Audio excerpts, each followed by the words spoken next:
Everyone, welcome to Law Easy with Ritika. Today we are going to discuss about bailer and bailee. So bailment is defined under section 148 to 181 of Indian Contract Act 1872. So a bailment is the delivery of goods by one person to another for some purpose upon a contract that they shall, when the purpose is accomplished, be returned or otherwise disposed of according to the directions of the person delivering them. Okay, the person delivering the goods is called the bailer, and the person to whom they are delivered is called the bailee. So the party that delivers the goods is known as बेली. जो goods को deliver करता है उसे बेली बोलते हैं. And the party taking possession of the goods to use them for a specific purpose is known as bailee. So a bailment is a transaction in which one person delivers goods belonging to him. कोई person goods ऐसा goods deliver करता है जो कि उससे belong करता है to another for any particular purpose where in ownership is not transferred. उससे ऑनरशिप ट्रांसफ़र नहीं होता है, सिर्फ गुड्स ट्रांसफ़र होता है. Okay, by the person giving the goods. And the condition of this delivery is that कि जब purpose fulfil हो जाए then the goods must be returned to the person delivering or should be disposed of as per his direction. Okay, and if a person is already in possession of the goods of other contracts to hold them as a bailee, he thereby becomes the bailee, and the owner becomes the bailer of such goods, although they may not have been delivered by way of bailment. Okay, now we will see about the rights of bailer in bailee. Okay, first of all हम देखेंगे rights to enforce bailers duty. Okay, so जो भी बेलर्स की duty है उन सबको enforce कराने की राइट बेली के पास है. ओके, और अगर बेलर अपने राइट्स को, अपनी ड्यूटी को परफॉर्म नहीं करता है तो बेली के पास राइट है कि वो कोर्ट में स्यू भी कर सकता है बेलर को. सो फर्स्ट राइट है right to claim damages for losses arising from undisclosed faults in goods. मतलब कि जो बेलर है is bound to disclose to the bailee faults in the goods bailed. जो भी उसने गुड्स डिलीवर किया बेली को, उस गुड्स के रिगार्डिंग कोई भी फॉल्ट है उस गुड्स में, तो बेलर की ये ड्यूटी है कि बेली को उस फॉल्ट के बारे में इन्फॉर्म करे. नेक्स्ट है reimbursement of extraordinary expenses in non-gratuitous bailment. Next है to indemnify for any loss suffered due to bailer's defective title. And next है to claim compensate for expenses on non-acceptance of delivery of goods bailed after term is over. So this was first right. And second right जो है वो ये है right to deliver the goods to any one of the joint bailors. जो goods bell किए गए हैं अगर उनके ऑनर जो है एक से ज़्यादा हैं, दैट मीन्स ज्वाइंट ऑनर है, सो इन दैट केस बेली के पास ये राइट है कि वो उन ज्वाइंट ऑनर्स में से किसी को भी गुड्स रिटर्न कर सकता है. या तो ज्वाइंट ऑनर्स जो है उनमें से इन्फॉर्म कर दी कि किसी एक को रिटर्न करना है गुड्स, और अगर ऐसा कोई इंस्ट्रक्शन नहीं दिया है तो बेली उन ज्वाइंट ऑनर्स में से किसी को भी गुड्स रिटर्न कर सकता है एंड वो अपनी ड्यूटी से डिस्चार्ज हो जाएगा. ये था सेकंड राइट. अब थर्ड राइट जो है वो है right to deliver the goods to bailor without title. मतलब जो बेलर का टाइटल है वो डिफेक्टिव है. फॉर एग्जाम्पल जो बेलर है वो गुड्स को कहीं से चोरी करके लाया था एंड अपने फ्रेंड को, किसी फ्रेंड को दे दिया, एंड वो जो फ्रेंड था उसको नहीं पता था कि वो जो गुड्स है वो चोरी के गुड्स है.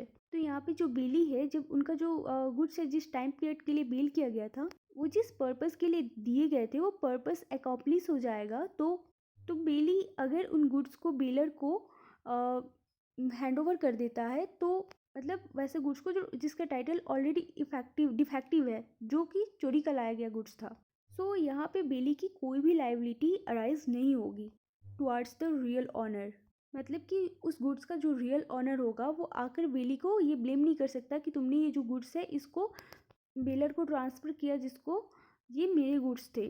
मतलब कि जो बेली है उसको नहीं पता, वो गुड फेथ में ये करता है, तो उसके ऊपर कोई लायबिलिटीज़ नहीं आएगी। उसके पास ये राइट है कि जिस पर्सन के द्वारा उसको गुड्स सप्लाई हुए हैं उस पर्सन को वो गुड फेथ में वो गुड्स रिटर्न बैक करे, नो मैटर वो जो बेलर है वो उस गुड्स का ट्रू ऑनर है या नहीं है। ये था थर्ड राइट। फोर्थ राइट है right of lean. So the bailee has a right to exercise lien, that is to retain the possession of the goods until his lawful charges are paid to him. Lien का मतलब होता है to retain the possession of the goods.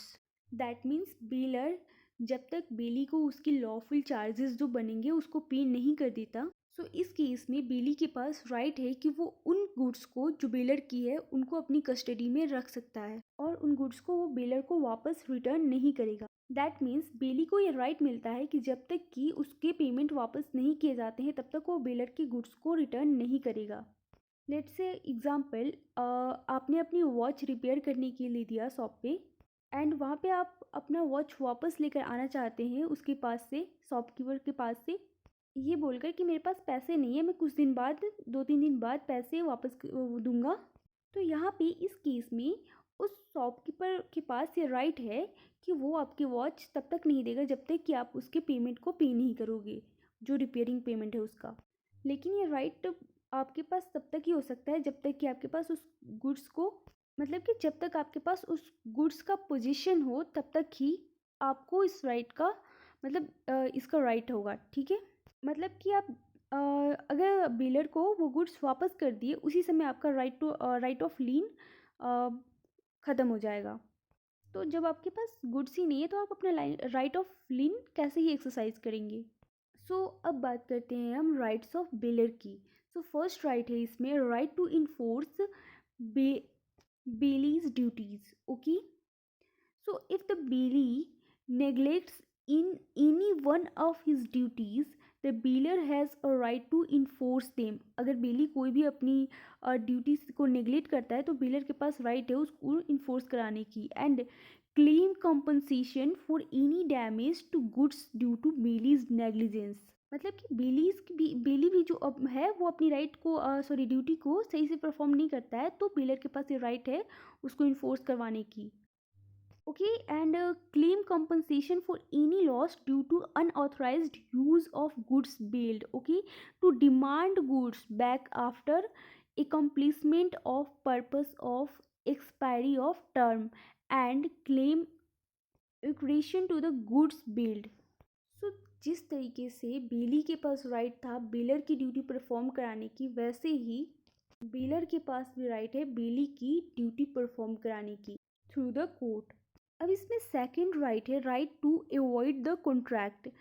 So if the bailee does any act which is inconsistent with the terms of the bailment as regard the goods bailed, the bailor can terminate the bailment. मतलब कि बेली अगर किसी भी goods को जो bell किया गया है उसको अनऑथराइज तरीके से यूज करता है, इनकंसिस्टेंट तरीके से यूज करता है, मतलब कि जिन पर्पस के लिए गुड्स दिए गए थे उन पर्पस के अलावा दूसरे पर्पस के लिए उन गुड्स को यूज करता है, तो यहाँ पे बेलर के पास ये राइट है कि वो उन कॉन्ट्रैक्ट्स को अवॉइड कर सकता है even before the termination and expiry of the term and even before the accomplishment of the purpose.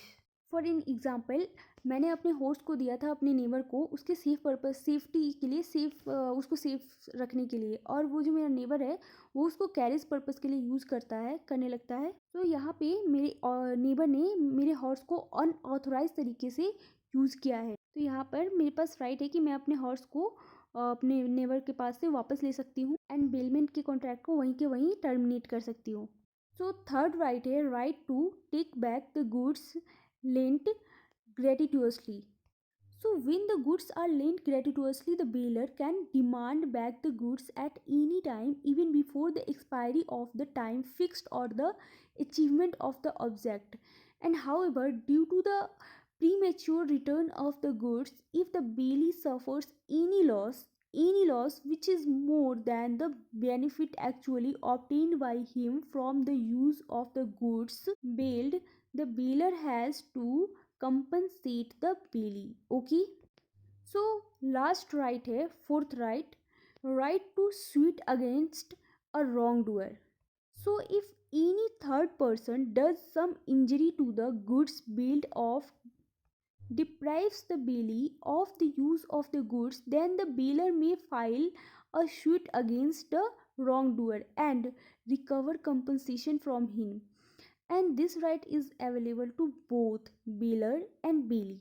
That means अगर कोई थर्ड पर्सन बेली को रोकता है उसके गुड्स को यूज़ करने से, तो बेलर और बेली ये जो राइट है दोनों को अवेलेबल है। तो बेलर और बेली उस थर्ड पर्सन के अगेंस्ट कोर्ट में केस फाइल कर सकते हैं और जो भी अमाउंट रिकवर होगा बेली उसमें से अपने चार्जेस काट कर वो सारा बेलर को हैंड ओवर कर देगा।